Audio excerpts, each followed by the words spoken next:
Hello guys, it's Charlie and welcome to The Realist Tech. So in today's video, I've actually scripted what I'm going to be saying, so hopefully this can help us move into more of a professional direction. Well, without further ado, let's get into Tech Sunday. Sony has come out of the shadows revealing what is going to be in your new shiny PlayStation 5 around the holidays of 2020. Backwards compatibility has been confirmed, meaning you'll be able to play what will be your retro games on your PS5. The PlayStation 5 will also include 8K support, which is pretty insane to think about. PS5 will also support a 120Hz refresh rate, so all your games will be running really smooth. Along with that, we'll also be including 3D audio. This basically means that it will create more immersion for the games that you're playing. So for the gamers that need that extra push just to feel like you're actually in the game, here's your opportunity. Alongside the Xbox Series X, Sony will also have ray tracing. Now, if you don't know what ray tracing is essentially something that makes your graphics look a lot cleaner and they look a lot better.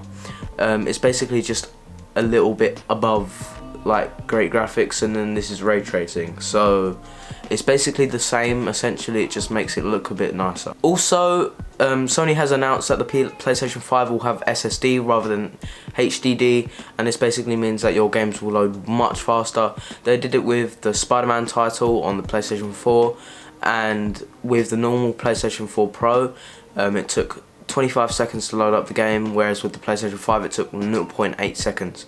So loading screens will basically be a past memory. Basically, Sony has just saved GTA 5. Sony have also decided to add something new to their controller, basically a haptic controller, and it's basically the same as in the iPhone where you get a vibration response, except it will more likely be in the triggers, so you'll get like feedback from your controller whenever you input an action, which will also further include or give you more sense of immersion in the game. Let's talk about the PlayStation 5 dev kit. Now, this doesn't always mean what the console is going to look like in its finished project.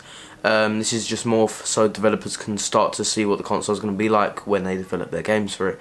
So it doesn't necessarily mean the console is going to look exactly like this. They're probably going to remodel it.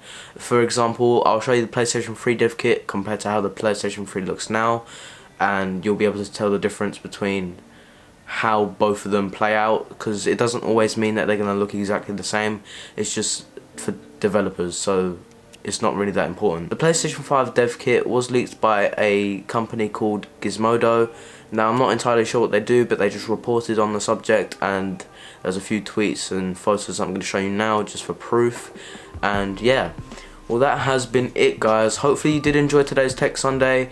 I haven't made anything wrong, like factually. In the last video I had to correct myself a couple times, but hopefully now you enjoy the new content and how I'm going to be making the new content.